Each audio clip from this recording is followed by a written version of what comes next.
Robin Hood Radio and the Robin Hood Radio Network is proud to present Leonard Lopate at Large, lively hour-long in-depth discussions providing overviews and context to topics usually covered in partial measures. His guests include leading thinkers, scientists, artists, economists, farmers, historians, authors, and politicians. Mr. Lopate is a Peabody Award winner whose numerous honors include 3 Associated Press Awards and 3 James Beard Awards. Welcome to Leonard Lopate at Large. I'm Leonard Lopate. When Superstorm Sandy hit New York in 2012, many parts of the city experienced severe flooding and damage, and one of the hardest hit was the Lower East Side.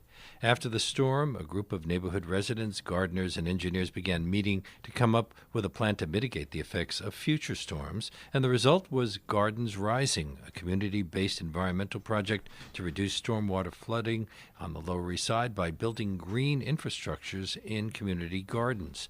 2 of the project's planners join us now, Wendy Brawer, founder of Green Map Systems, and Charles Krezell, program manager of Gardens Rising, and the founder of Lower East Side United Community Gardens, or LUNGS. Welcome. Thank you. Thank you. Green Map is described as a locally led community sustainability mapping movement. What does that mean? Well, it's wonderful to be here, by the way, and I have to say that the green maps are made by people all over the world. So it's an idea that got started in New York, but it's adapted everywhere. So it can fit local needs, highlight local places with a shared symbol system. That's the thing that connects all the maps. So it's local leaders who could be a grassroots group, it could be a university student, it could be a city agency. So people around the world saw your maps and said, hey, that's a great idea, let's do it here too? Yep, and that gave us... Do you profit from that? It's a not-for-profit, but I have to say I personally have gained quite a bit. I've gained a real way to interact with the world and to help communities, even ones I'll never visit, improve themselves. So you're mapping all of the green spaces in the city? That was the first map anybody had ever done of this sort? Yes, it was back in 1992, and it was inspired by the Earth Summit at the UN, and I kept thinking about all the places I knew in New York City that helped us live a greener and more socially just and richer life.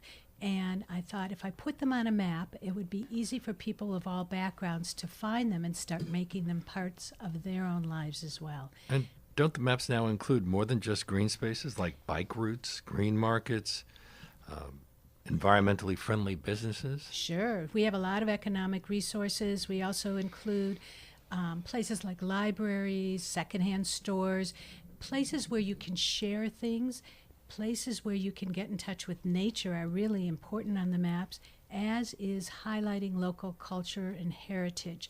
So social justice also plays a strong role. You can't have sustainability without including everybody. So the maps help people highlight what's going on in their community in relation to all those different things. We're now up to 170 icons in 12 categories. And how many maps over the years? Well, we're in 65 countries now, and there are about 1,000 published maps, and that can be printed, interactive, large scale, and they're made by a wide diversity of people for campaigns, for dealing with certain issues, for inviting more people to the table, lots of reasons. You were a recent TED resident. Are you using your TED Talk to reach even more parts of the world? Yes, I am. I actually just sent it somewhere this very morning. So we're a place that's seeking solutions, and hopefully the TED Talk, which you can find on our website, will help inspire people. And even if they don't want to make a map, maybe my story will get people interested in doing something very direct and engaging that makes a big helps their community shift. Charles, you're the founder of Lower East Side United Neighborhood Gardens. I assume you came up with that name with knowing that that would spell lungs. Yeah, that's how it was either going to be legs or lungs. Or there was a lot of different ideas that floated around, but lungs was finally what we settled on because it also speaks to what the gardens do for the neighborhood. What does your group do? We are a network of 50 community gardens on the Lower East Side. We're probably the biggest density of gardens in the city. we try to get the gardeners to work together so that we have a united front in case any of us are. We have a lot of issues on the Lower East Side with real estate development, things like that. That was always been the pressure. So Lungs was founded so that we have a voice, basically a community voice. And Lower East Side has more density because it was an area that was slow to gentrify? No, because so many buildings were burnt down in the 60s and 70s during the drug scourge. Well, we have a drug scourge again, but back then it was actually recognized by the city to let this Lower East Side burn in many cases. And so all the buildings, the people that remained there, created gardens out of the space. And did that inspire people in other parts of the city to do something similar? I Because there are other troubled areas in New York City. Yeah, I mean, there's 600 gardens in the city now, so obviously we all come up with the same idea, but I think it's a normal, natural, very localized thing that people on the block would see a vacant lot and throw flowers in it. Yeah. Well, it's also, you can grow some vegetables. Yeah, you can grow vegetables. Because there was this history of victory gardens during the war, and I imagine some people remember them with great fondness and saw this as an opportunity. On the other hand, is it a good idea to grow vegetables in the soil that you find in an abandoned lot? That becomes a problem. Now the rule is that you have to have a raised bed to grow soil. So it's new soil that's brought in, and we just happen to be in a vacant, open green space. But we're not actually growing vegetables out of the soil. Lungs coordinates a spring awakening celebration and a harvest festival in the fall. What are they, and what are some of your other projects? This will be our 7th annual Harvest Arts Festival. We have music, dance, theater performances for the weekend of September 22nd and 23rd. It's open, free to the public, and it's in all the gardens are open that weekend. Probably 30, 35 will actually have entertainment. We have marionettes. We have different things for kids. We have elephants.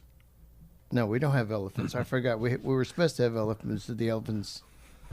I don't know what happened to the elephants. We're not going to have elephants this year. So if you hear this, forget it. We might have elephants. You also run a CSA, we have Community Supported Agriculture Program, in the summer. Yeah, we have a CSA that runs. We work with a family from Orange County, Acevedo's Family Farm, and it's $10 a week. People can do it just by the week. They don't have to sign up for a share. So we have a CSA that runs out of the gardens. We try to bring as many people into the gardens as possible and make it as popular as possible for business. And a summer employment program for students and classes for kids and seniors. It sounds to me like you're doing stuff that government should be doing. Yeah, well, we have 14 kids this year working for us through the Summer Youth Employment Program. The city pays their salaries. Oh, the city does participate. Yeah, the cities but we have to be the administrator of the program. So the city has a program within the school system in which high school kids can apply, and it's a lottery system. And if they get a summer job, then they work it out with who they're going to work with. Wendy, haven't you created a map of all the gardens on the Lower East Side? Did you and Charles work together on it? Well, actually, the first map we made of the community gardens dates back before I knew Charles. So it's from the 1998 or so. And at that time, we could include broken hearts for the community gardens that were bulldozed.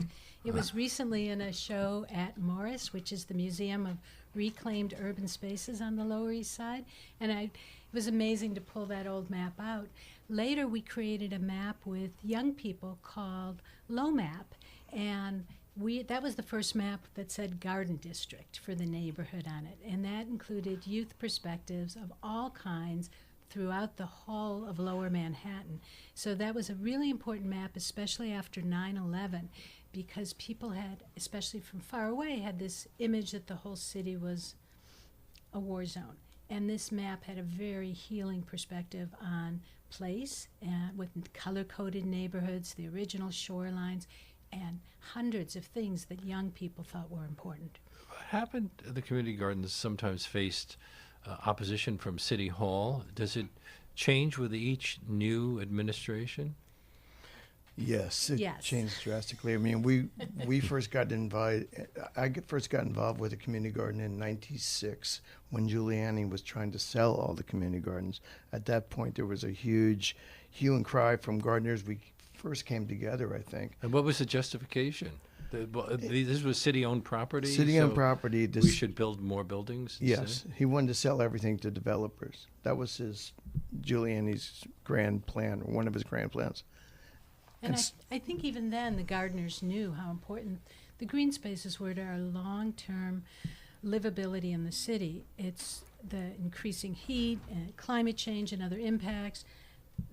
When you talk to a young person in a garden and you can see they are relaxed, you know how valuable that place is from a social perspective. I've used it many times as an example, community garden, as an example of how we get people together and how we start plotting and working together and sharing food and sharing ideas that go far beyond the garden. It's a non-commercial space. It is the lungs and it is the heart of the community. Alice Waters and some others have pushed a program to have gardening done in schoolyards. Are they included?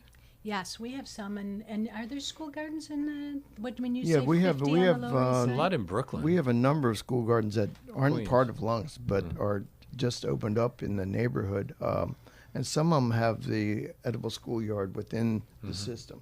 And I know the Earth School has a great roof garden. If you have a Yeah. chance to ever get invited up to on Avenue B, it's remarkable.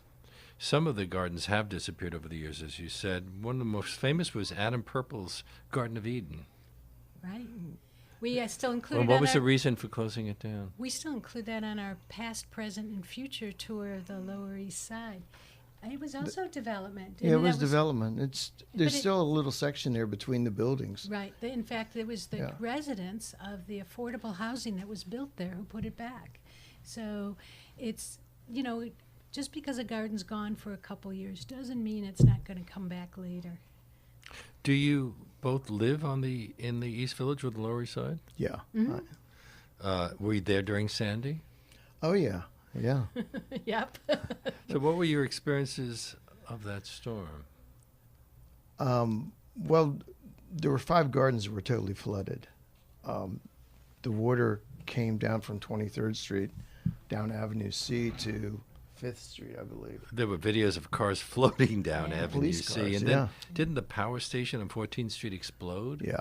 We were without electricity, I think, all of 5 Lower Manhattan. days. Yeah, 5 or 6 days, yeah. And it was pretty dramatic. I was excited, got really interested in watching how bicyclers were responding, and I noticed that bicyclers started moving materials, delivering things. The subways weren't working. A lot of stuff was down. They were communications, they were evacuation, and they were even energy generation. So a couple years ago, I worked with a videographer with that footage from those days that he had taken. Peter Shapiro and I created Bike Ready. So greenmap.org/bike ready if you want to see a video that maybe will help you in your community get organized, because bicycles can do quite a bit when there's a disruption and get places where cars and trucks can't go. So residents of the area worked together to help each other through the storm and its aftermath, and that meant getting food, water, blankets to the elderly and others who couldn't easily get around. Maybe we need more storms to create a sense of we seem community. to be best under pressure. But I think the city and the community has done quite a bit. We haven't turned our back on it. It's alive. Green Map is part of lesready.org, which is the long-term recovery group. It involves 40 different community-based organizations in the neighborhood. I'm really involved in this idea around, how do we respond to crisis before it happens? We have so many people in the neighborhood right now from Puerto Rico who can't go home. This is the beginning, and this is the time when we have the resources we need to really make some positive change happen. And during the storm, or after the aftermath of the storm, people gathered in the gardens and were able to cook using the barbecue pits there. So it was a gathering space. People could share information. A few of the gardens, you could actually get your telephone reception. You could actually use your phone.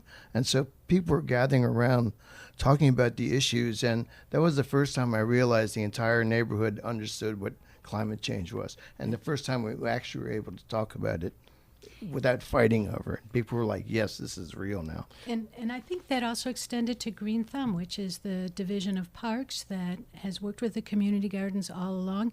It's grown tremendously since Sandy, because what we're building is social resiliency. And if that was, to me, one of the big takeaways from Sandy at every level, is the people who already know how to work together bounce back faster when there's a disaster.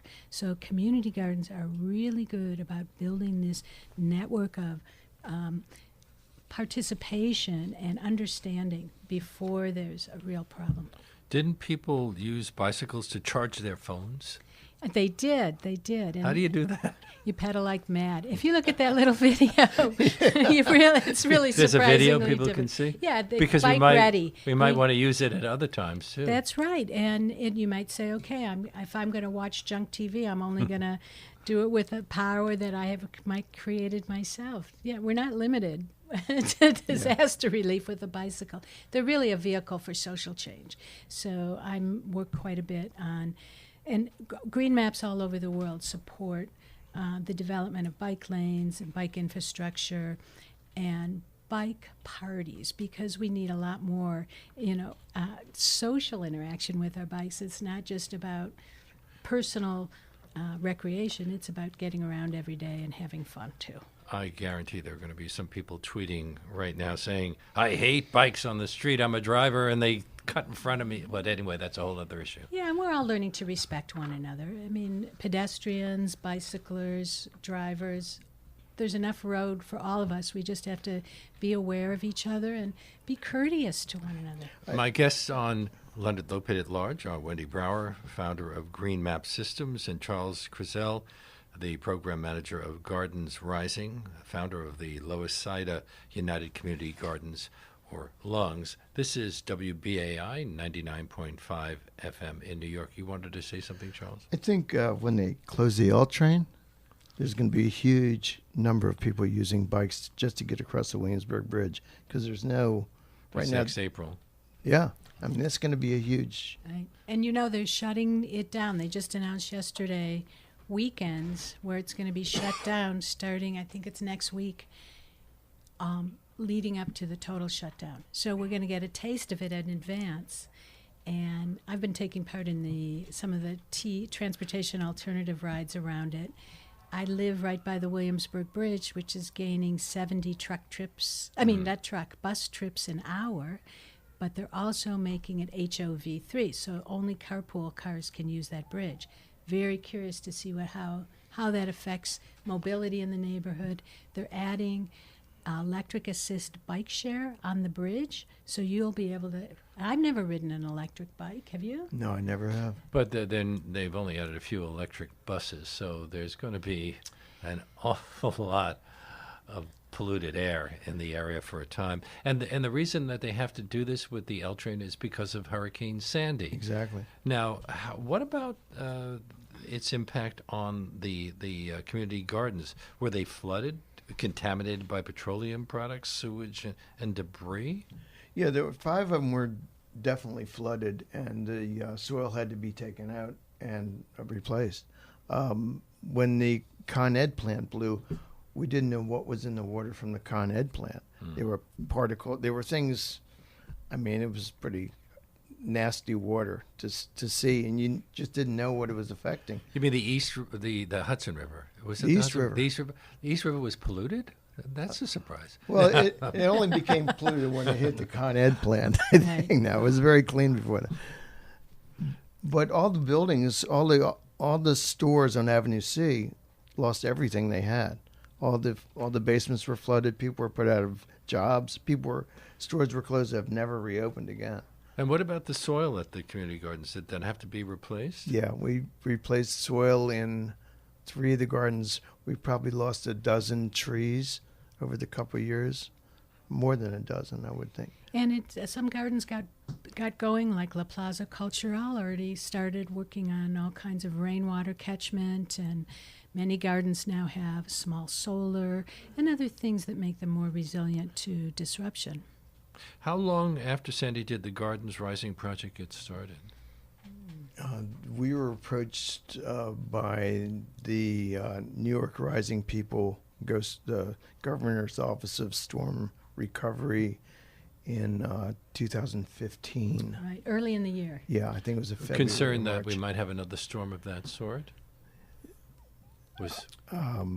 Yeah, that's the idea. I mean, Gardens Rising is not going to be able to really take care of much to do with the storms, but we're trying to take actual rainwater that's coming down, that's overflowing into the sewer system that runs Russellage into the East River. When that happens, we're trying to mitigate some of that with the Gardens Rising project. And that's a problem all over the city. Rainwater mixes with the sewers overflow. We have over 500 combined sewer outfalls. There's 15 of them in East River Park alone that when it rains, they overflow. So we're not getting a lot of messaging about reduce your flushing or don't shower when it's raining, although that could help mitigate it too.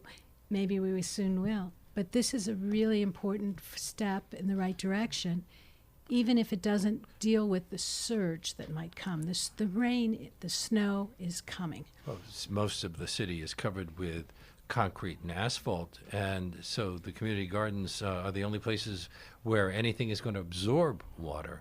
That's where you're trying to expand the community gardens, make more green space in the neighborhood so that we could actually be more effective, because studies have shown we take in all the water that falls on we soak it all in. So we're just trying to grab more water at this point. And can gardens be designed to efficiently absorb, filter, and redirect water during a storm? Yeah, it depends on the planting. There are things called rain gardens. We're doing bioswales in the street, which is basically a enlarged tree pit that has a deep pocket that absorbs more water. So we're doing a lot of different things. They're called Rainwater bioswales? Bioswales. They're geoengineered, so they hold the rainwater and release it later, and that's part of what you want. You don't want all the stormwater going into the sewer at once. So a lot of it's about creating sponges that just hold the water. How did you gather information and decide how to proceed? Did you hold public meetings? For the for Gardens Rising, yeah, we had public meetings. We also had a design team we designed out of Brooklyn that came with some engineering people and went to each garden. We talked to each garden individually, asked them what they wanted to do. We plotted it out and then figured out economically and historically what we could actually do within the garden. So we came up with a feasibility study. So you had local residents. What about parks officials and landscape designers and engineers? Well, we've had conversations with all and the parks officials. Parks controls the community gardens. Green Thumb is our parks administrator within the Parks Department, and we're very close with them. They helped us get this grant. Basically, they stood behind us. The state grant of $2 million? Yeah, we got a state grant of $2 million, which the city said they would cooperate with. It's on most of the property is city property. I think of the 47 gardens, we're actually working with 40 are city property. And what are the others? Is it owned by Manhattan Land Trust, New York New York Preservation. Sorry. New York Restoration. Restoration. Right. That's I know right. landowners. Restoration Don't I some think landowners there's at see least that having a community garden near their buildings might be a good idea? Oh, they make a lot of money. They have pictures of the new lofts or condos in our neighborhood overlooking the community garden. It says there's a picture of the garden out the window. Right. Oh yeah, they're making buck on us for sure. And it's a block that has birds singing, it has bees flying. It's a much more livable block than one that's solid buildings. But that's still a rarity. Well, in New York City, it is. In our neighborhood, it's probably a garden almost in every block. I wouldn't. maybe. I mean, Maybe if every you, other- Weren't if you some of them cheat a little threatened bit. also by NYU's desire to expand? Oh, NYU. Are we getting into dangerous territory here? Well, there's a building in our neighborhood that had originally been a high school that Yip Harborough went to. I mean, it's an old... Yip Harburg was a great songwriter. Yeah, who wrote Over the Rainbow. I think it was built in 1915 or something like that. And now it's owned by... I don't know. I don't know the story. Oh, you don't- Sorry. Charis. I'm talking about Charis. Oh, Charis, the school. Yeah. Okay, but that's not a garden. No, we're talking about the NY. impact of NYU students. Oh, No, I was talking about NYU wanting to take over some of the community gardens.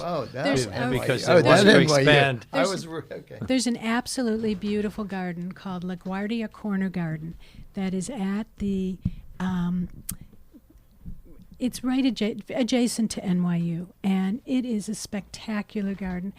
And I do hope that NYU, as it's expanding, realizes the importance of that space.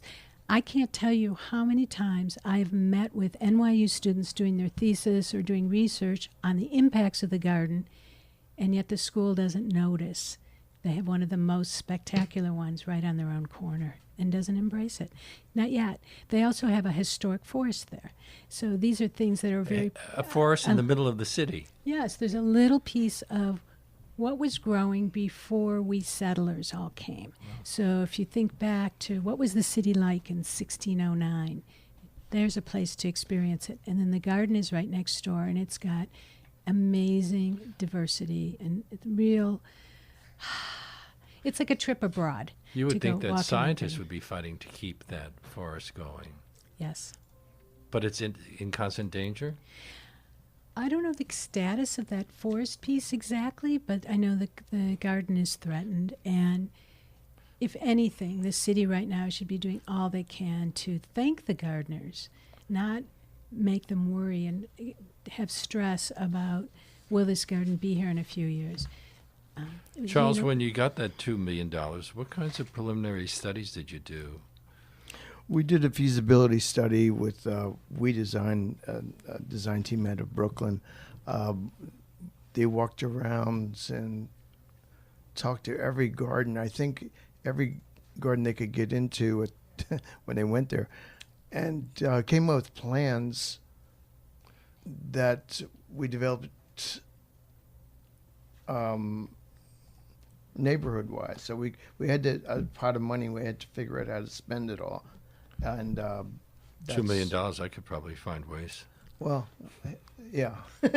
It doesn't go that far when you're actually doing capital improvement. So, and we... It sounds like a lot until you try to do some ambitious things. Yeah, and going into every garden is sort of like a different planet. You know, every garden has its own rules, and it's run by different groups of people, and how they operate and how they work together and how you can work with them becomes very interesting and difficult at times. Now, the boundaries of your study area, 14th Street to Delancey and the East River to the Bowery, were some of those particularly hard hit during Sandy?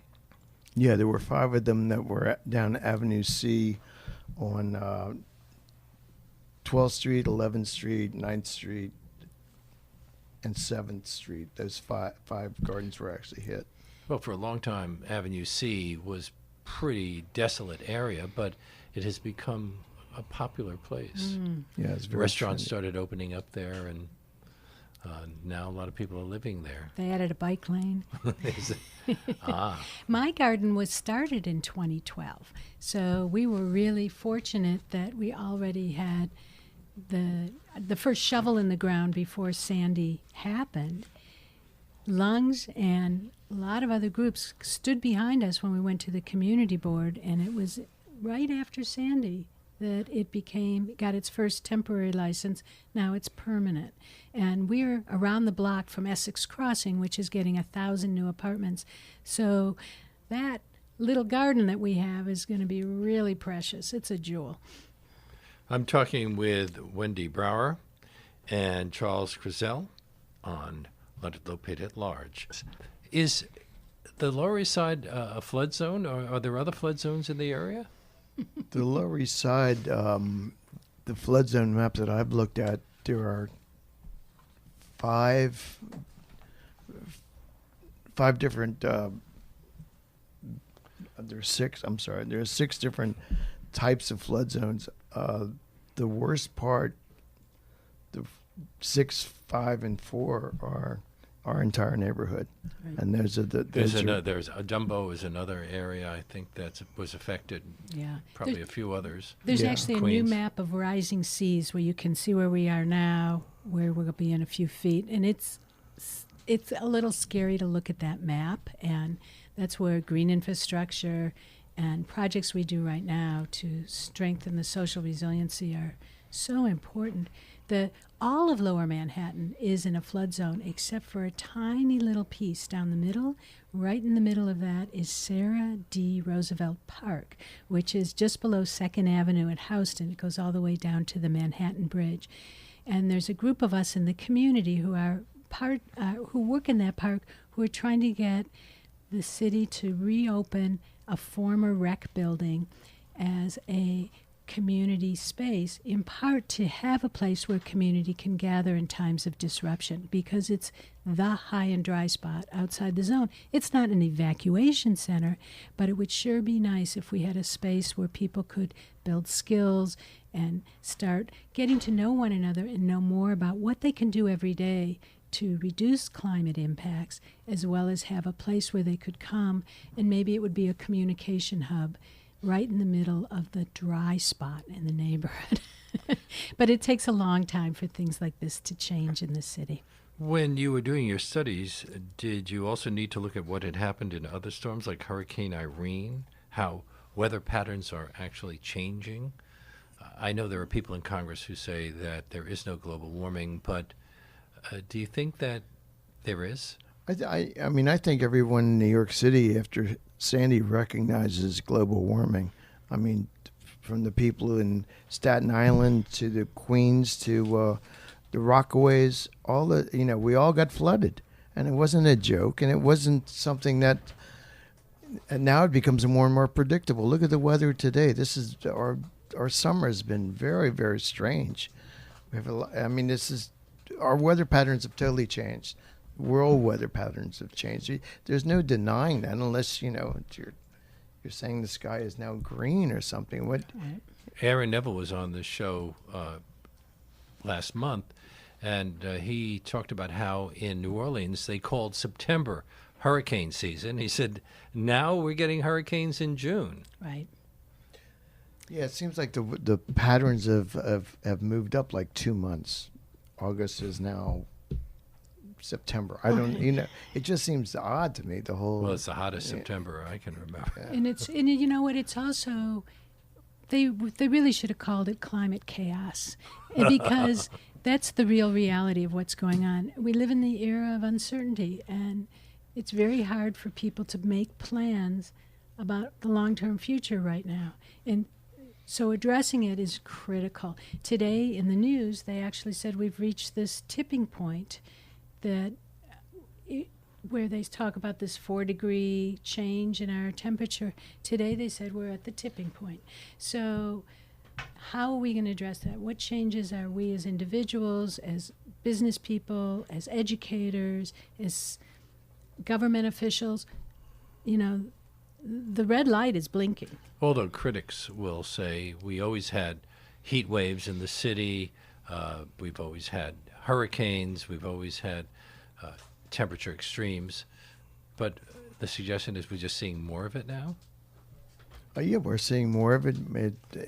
Within our lifetimes. We've all experienced this change. Right. I mean, this is nothing that none of us have not experienced. It's like not recognizing the Black Plague when everybody's dying around you. Mm-hmm. It's something that has to be addressed by all of us continuously at this point, I think. What did the feasibility study look at? There's a thing called green infrastructure? Yeah, the green infrastructure is so to help the gardens capture more rainwater.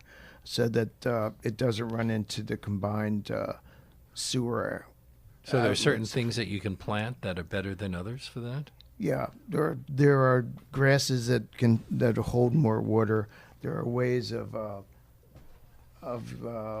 excavating that will allow us to capture more water, and with the bioswales. And it's also about native plants, right? That Right. this has helped support the local bees, the butterflies. My husband's a beekeeper. In fact, I brought you a little jar of thank honey you. from the 6th Street Community Center roof. And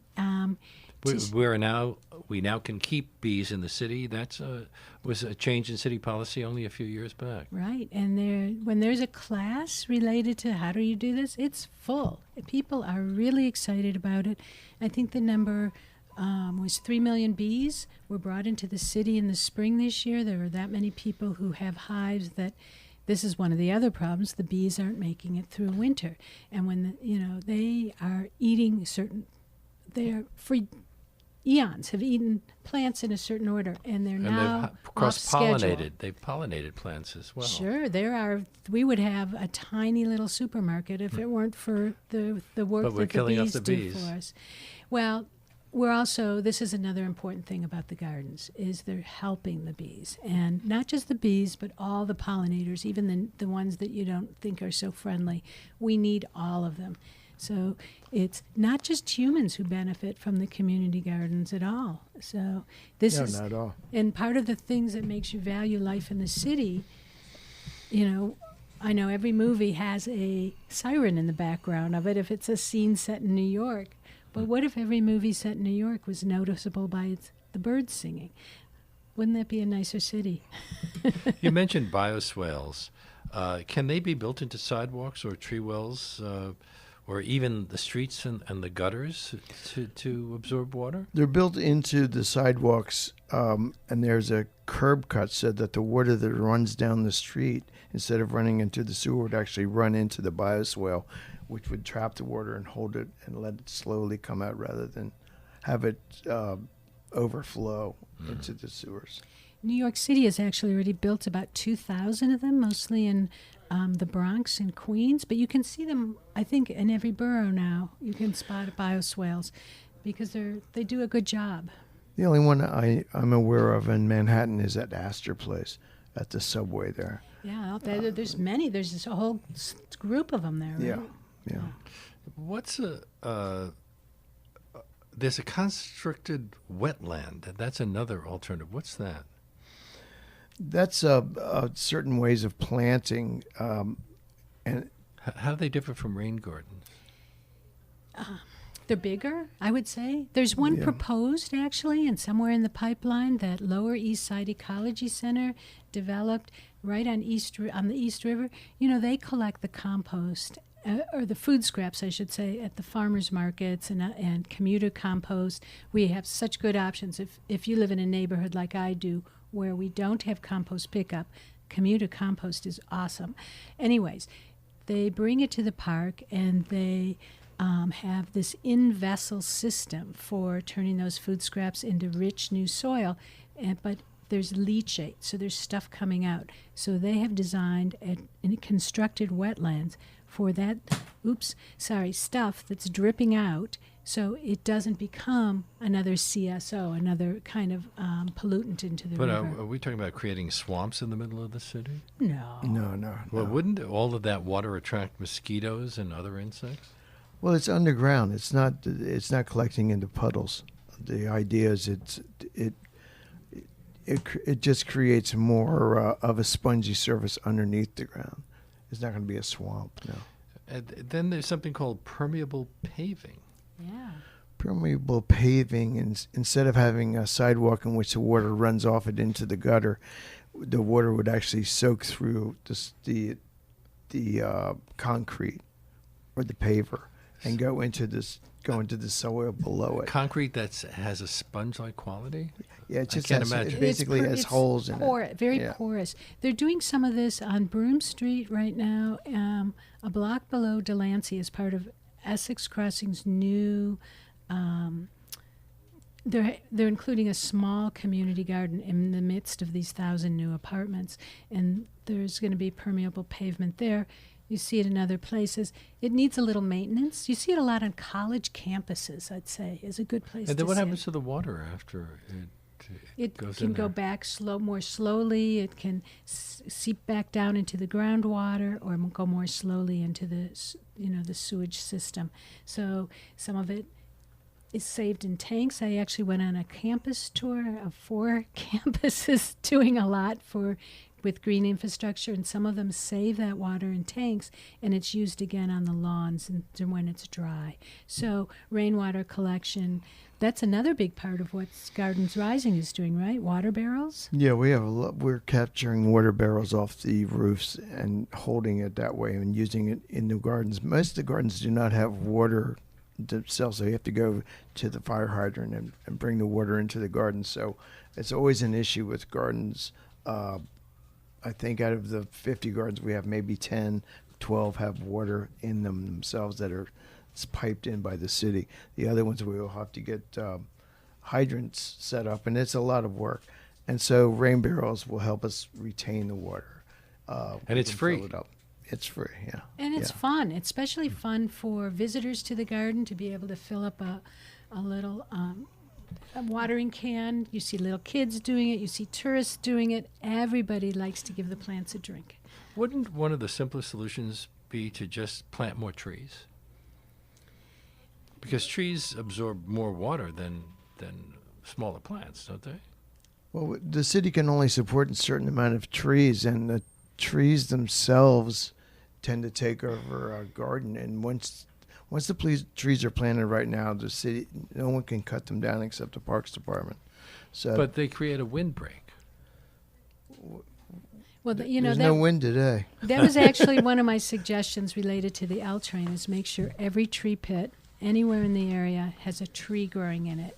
And a little spindly new tree doesn't do as much as a mature tree. It takes time for those trees to grow. That's why I'm in favor of taking back a lane of parking on every street. Imagine we could have an urban forest with that space that we regain from car storage. Can gardens also change the types of soils that they use to increase rainwater absorption? Or is all soil soil? I'm not aware of any different kind of soil that Well, would. some have more organic matter in them. Some have more compacted, maybe, Yeah. especially where they're in heavy traffic, where there's a lot of people been walking in that garden.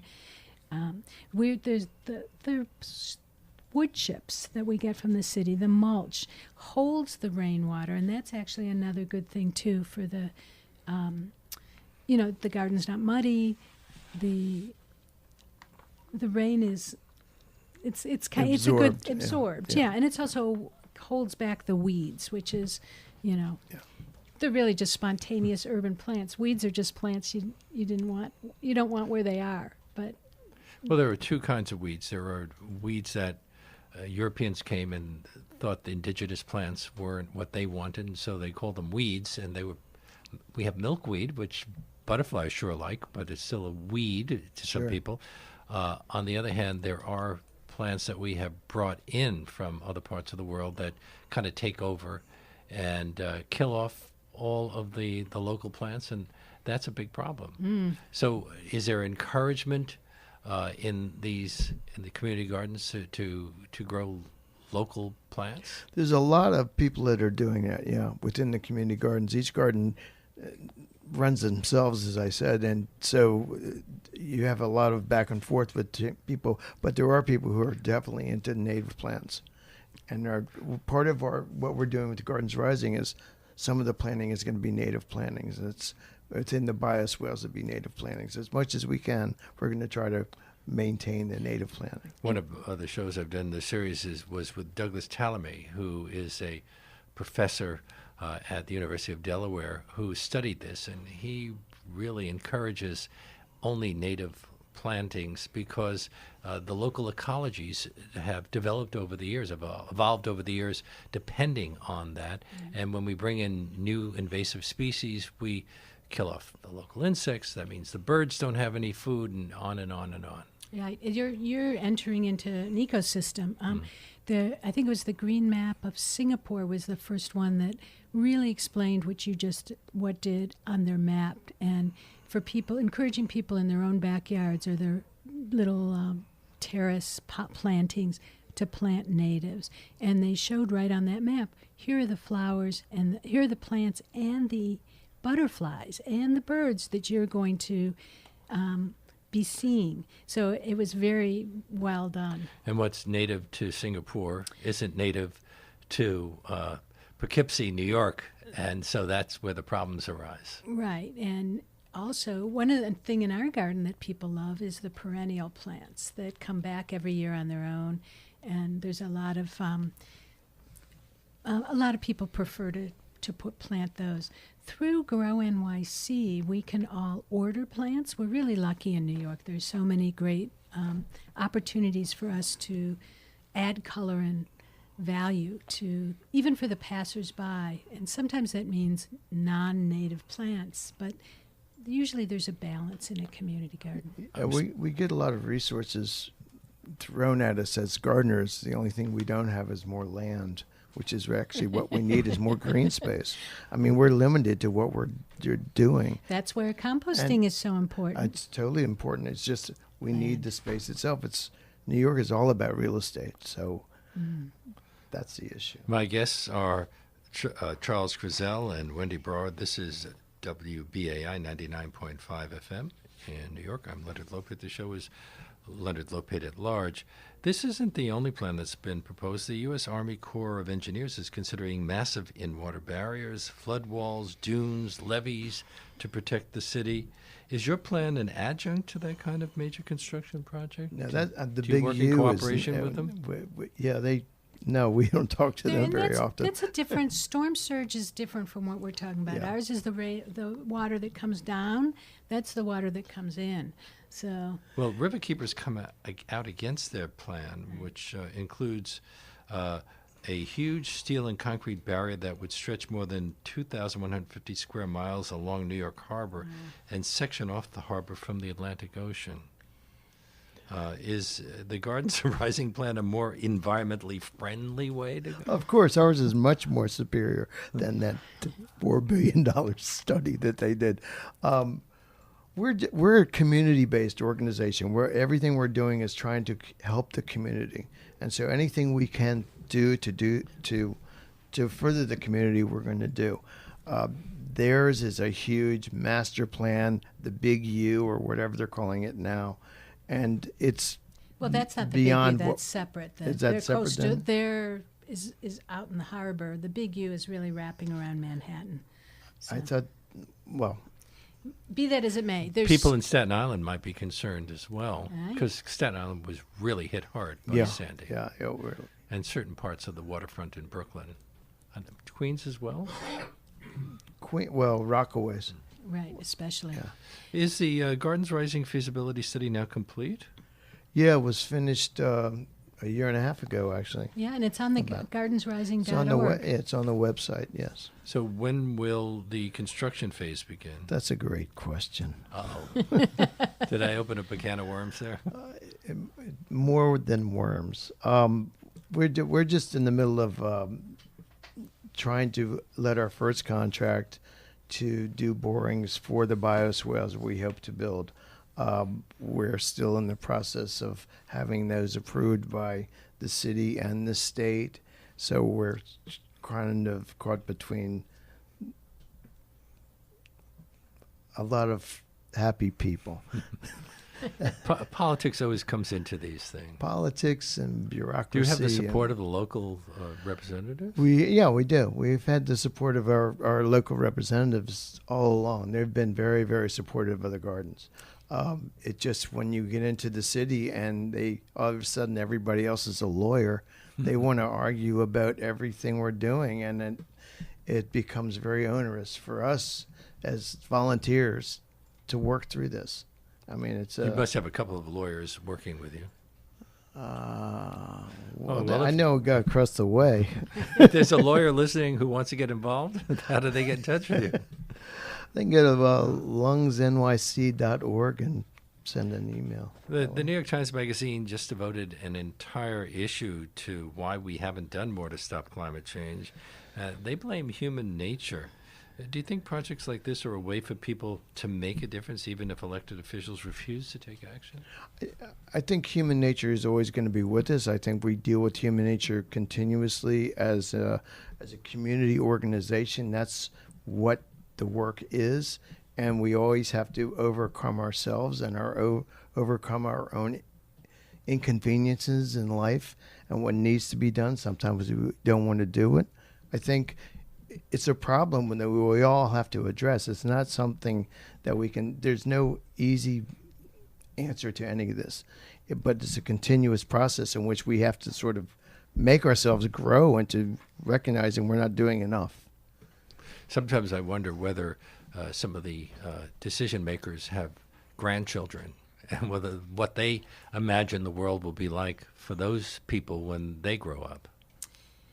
I think they're really beholden to an old way of doing things that's driving us to extinction, and it's up to all of us. Did you read that the magazine article? No, I'm working on a more positive, from a more positive standpoint, that we can do something. And sometimes I feel like articles like that tell people it's too late, give up. And they also don't necessarily point the fingers where they need to be pointed. So that's why I try and work on we can do this, folks, because we've got no choice, people. Have people from other parts of the city gotten in touch with you to do similar things? Is the Lower East Side at the vanguard here? The Lower East Side is at the vanguard in many ways as far as being organized. Our gardens are organized as a unit. Basically, we can call on each other for help, or if one of the gardens is threatened, we can bring people together very, very quickly, and we all support each other. And that's the way we're looking at it. We're trying to have other parts of the city, other gardens in Bed-Stuy or Harlem or the Bronx feel that same way, feel that empowerment in which they can go to the community board or their local official and say, this is what we need. We are the community. These are also important tools for education of the young. And I understand a number of the community gardens have programs where they teach kids about gardening. Kids who would grow up in the city. I grew up in the city. I had no idea. I mean, I knew that there were farms, and they came to the local A&P. Speaking of farms, there's a fabulous farm on Governor's Island. So if you don't have a community garden in your neighborhood, or you've never seen an urban farm, go on the weekend and you'll see there's both a vegetable and flower farm, but there's also a compost farm run by Earth Matter.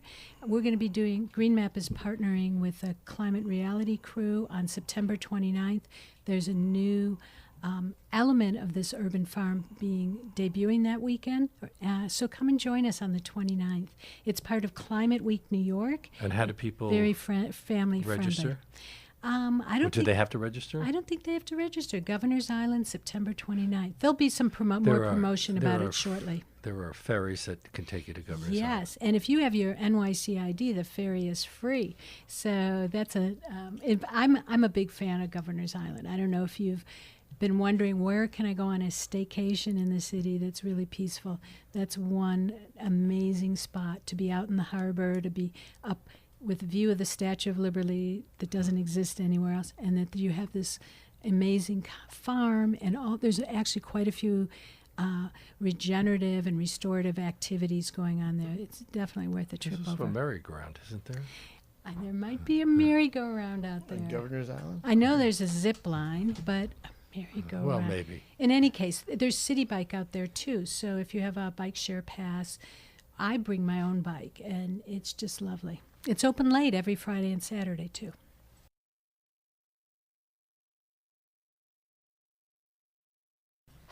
Well, that brings us to the end of this show. My great thanks to today's guests, Wendy Brawer and Charles Krezell, to Charlie Morrow, who composed our theme music, to Reggie Johnson, who's at the audio controls, and to my assistant producer, Jesse Lent, who makes things run smoothly. Well, that does it for this week's show. Leonard Lopate at Large comes to you on Saturdays at 4 and Tuesdays at noon.